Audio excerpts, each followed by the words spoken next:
જો સળી કરવા ગયો એટલે મર્યો. ધૂમ્રલોચનનો પણ વધ થાય છે ત્યારે શુંભ કહે છે કે હે નિશુંભ, હવે તો ધૂમ્રલોચન પણ મૃત્યુ પામ્યો. ત્યારે ધૂમ્રલોચન પછી છે રક્તબીજ કરીને દૈત્ય હતો. શુંભને કહે છે કે હે મહારાજ, તમે ચિંતા શું કરવા કરો છો? હું દેવીને મારીશ. જો પકડીને લાવીશ આવશે તો ઠીક છે, નહીં તો એનો વધ હું કરીને આવીશ. તો કે મારો વધ થાય એમ જ નથી. તો કે કેમ? તો કે મને વરદાન પ્રાપ્ત છે. જો કોઈ મને મારે અને મારા રુધિરનું ટીપું, એક ટીપું પણ જો આ થરા ઉપર પડે તેમાંથી નવો રક્તબીજ ઉત્પન્ન થાય. જેટલા ટીપા પડશે એટલા નવા ઉત્પન્ન થશે. એટલે મારું મૃત્યુ ક્યારેય થવાનું નથી. તમે એ વસ્તુની ચિંતા કરો માં. શુંભ ને નિશુંભે સૈન્ય બળ આપ્યું છે અને દેવી સામે રક્તબીજને મોકલ્યા છે. હવે દેવીએ પોતાના રૂપો અનેક પ્રગટ કર્યા. તો કે મહેશ્વરી છે, કોઠિયા ઉપર બેઠી છે. વૈષ્ણવીએ હાથમાં ચક્ર ને ગદા લીધી છે. ઇન્દ્રાયણી છે, એ વજ્રક હાથ લઈને બેઠા છે. વારાહી આખું વિગ્રહ શરીર ક્રોધાયમાન થયું છે. પછી નરસિંહ છે, તે તીક્ષ્ણ નખો દ્વારા દહાડ કરે છે. શિવદૂતી છે, અઠહાસ્ય કરે છે. ચામુંડા છે, મહાકાલી છે. બધી જ દેવીઓ આજે જગદંબાની આસપાસ છે. જેવું સૈન્ય આવ્યું ને એવી બધી જ દેવીઓ લડત ચાલુ કરે છે, યુદ્ધ કરે છે. વારાહી છે, તે પોતાના ક્રોધ કરીને બધા દૈત્યોને મારે છે. નારસિંહ છે, તે પોતાના પંજા દ્વારા, પોતાના નખ દ્વારા સૈનિકોને મૃત્યુ કરે છે. ઇન્દ્રાણી છે, તે પોતાના વચન દ્વારા સૈનિકોને મારે છે. રક્તબીજ આવ્યો છે માં જગદંબાની સામે. ત્યારે માં જગદંબા કહે છે કે હે ચામુંડા, આ રક્તબીજને તમે મારો. ત્યારે ચામુંડા આગળ આવી છે. ચામુંડા મારે છે રક્તબીજને તલવાર દ્વારા. લોહી પડ્યું, એમાંથી બીજા રક્તબીજ ઉત્પન્ન થયા. પાછા ચામુંડાએ બધા રક્તબીજનો સંહાર કર્યો તો પાછા બીજા નવા રક્તબીજ ઉત્પન્ન થતા ગયા.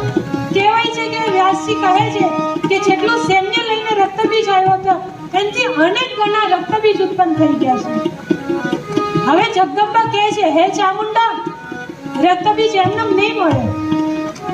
ચામુંડાને કહે છે કે તમે રક્તબીજને મારો. અને મહાકાલીને કહે છે કે હે મહાકાલી, રક્તબીજનું એકનું લોહીનું ટીપું નીચે ન પડે, તમે એને લોહી પીતા જાઓ, એનું થપ્પર કરતા જાઓ. હવે માં ચામુંડાએ પાછી તલવાર ઉપાડી છે. એક હાથમાં તલવાર છે, એક હાથમાં ત્રિશૂળ છે. અને જેટલા રક્તબીજ ઉત્પન્ન થયા હતા કૃત્રિમ રક્તબીજ એકને મારતા જાય છે. મહાકાલી માં છે તે પોતાના થપ્પડ કરીને લોહી પીવે છે. મહાકાળી સાથે 64 જોગણીઓ પણ લોહી પીવે છે. ચામુંડા મારતા જાય છે અને મહાકાલી રુધિર પાન કરતા જાય છે. મહાકાલી નાચે છે. પોતે જેટલા રક્તબીજને મારે છે એટલા રક્તબીજોની ખોપડી ભેગી કરતા જાય છે. માળા બનાવી છે ને પોતે મુંડ માળા ધારણ કરી છે. પોતે નૃત્ય કરતા જાય છે. આજે તાંડવ મહાકાલીએ કર્યું છે. એટલું તાંડવ કર્યું છે અને જેટલા કૃત્રિમ રક્તબીજ હતા બધાને માર્યા છે.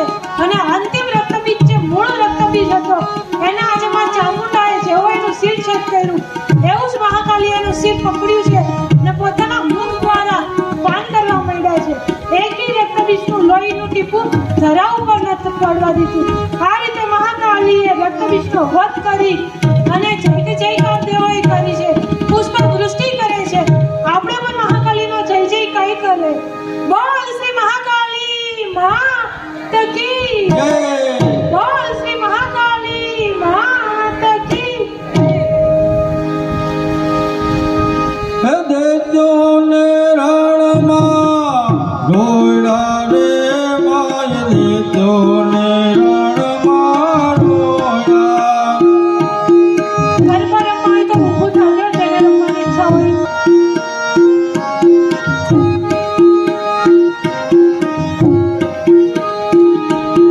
દૈત્યોને રણમાં રોયડા રે માય, દૈત્યોને રણમાં રોયા.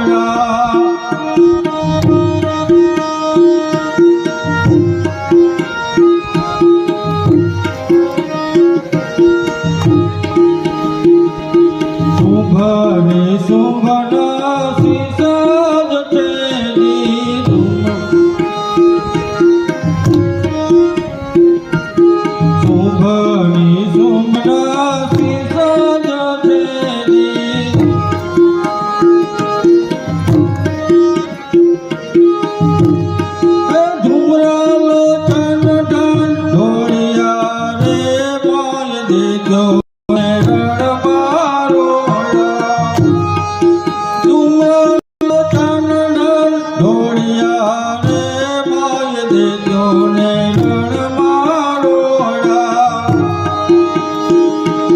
દેજો ને રણમાં રોડા રે માય દેજો ને રણમાં રોડા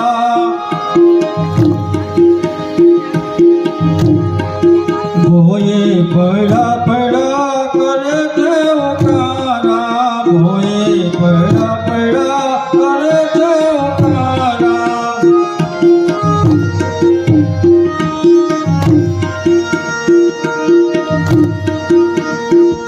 હે ત્રિશૂળ ઉપર છોડ્યા રે માય દીધો ને રણમાં રોડા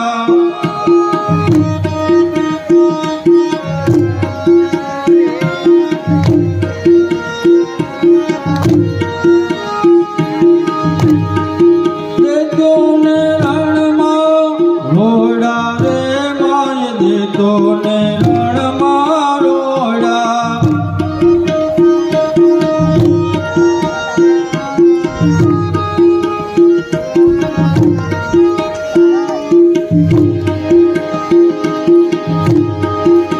નવખંડમાં મયે નજર જગીરી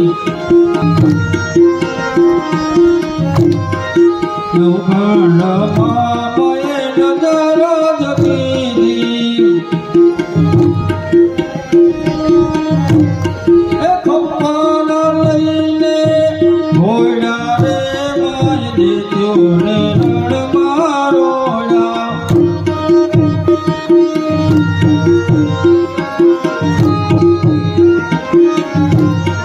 ખંભાના લઈને ઘોડા રે માય દેજો ને રણમાં રોડા